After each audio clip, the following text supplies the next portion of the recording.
শুভ সকাল বন্ধুরা।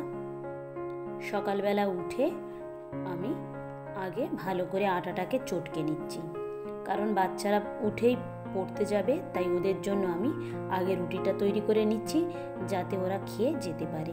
তারপরে আমি রান্নাগুলো চড়াবো।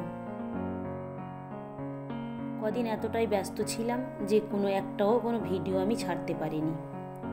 দেখা যাক, কাজের পরিমাণটা একটু কমে গিয়েছে, যদি বা ধীরে ধীরে আবার ভালো করে সব দিন ভিডিওগুলো ছাড়তে পারি।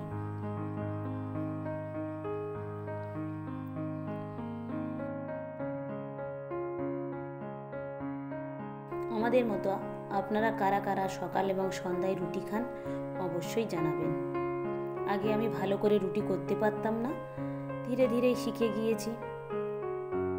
শিক্ষার তো শেষ নেই সংসার জীবনে প্রত্যেকের।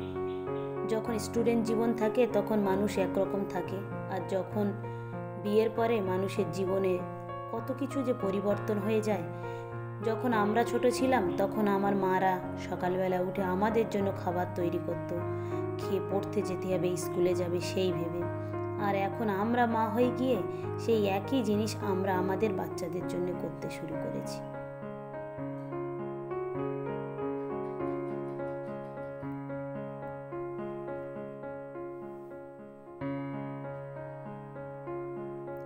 একটা রুটি বেলা হয়ে যেতে আমি এগুলোকে ছেঁকে নেবো। এবারে একদম এক পিঠ হালকা করে একটু গরম হয়ে যেতে আর একটা পিঠ আমি উল্টে দিয়েছি। আপনারা কে কে আমার মতো এরকম রুটি তৈরি করেন অবশ্যই আমাকে জানাবেন। এইভাবে করলে দেখবেন রুটিগুলো খুব সুন্দর ফোলে এবং খেতেও ভালো লাগে।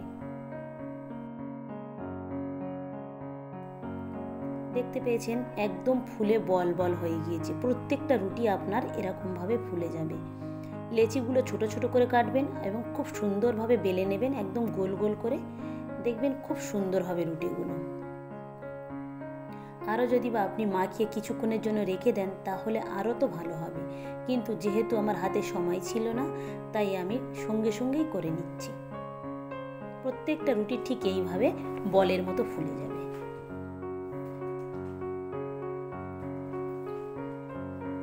সকাল থেকে উঠলে যে কি করব, সংসারে কোন কাজটা করতে হবে, ছেলেপুলেদের খাওয়াতে হবে, পড়াতে হবে, নানান চিন্তা থাকে মাথায়। সকালবেলা এই তরকারি দিয়েই ওদেরকে আমি খাইয়ে দেব।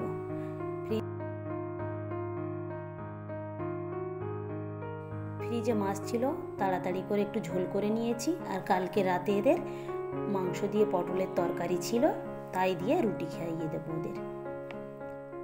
রাতে খানিকটা ফল এনেছিল, সেগুলো তোলা হয়নি। ওরা চলে যাওয়ার পরে আমি সেইগুলোকে পাত্রে করে সব তুলে নিচ্ছি। সাইডে যে আমড়াগুলো দেখতে পাচ্ছেন এইগুলো কিন্তু মেজদাদের গাছের আমড়া। এগুলো অনেকটা দিয়ে গিয়েছিল আপা, বাচ্চারা সব খেয়ে ফেলেছে আর এই কটা আছে। এগুলো আমি মশলা দিয়ে মাখাবো, চেষ্টা করব এটাও আপনাদেরকে ভিডিও করে দেখানোর।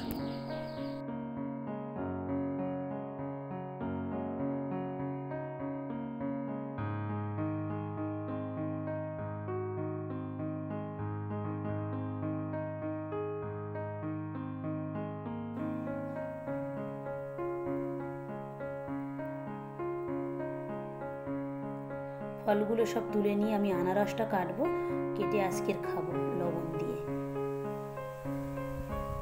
ভিডিওটা তাহলে এখানেই শেষ করছি। ভালো থাকবেন, সুস্থ থাকবেন, আর ব্লগটি কেমন লাগলো অবশ্যই জানাবেন। ভালো লাগলে একটা সাবস্ক্রাইব করে দেবেন। দেখা হবে পরবর্তী ব্লগে।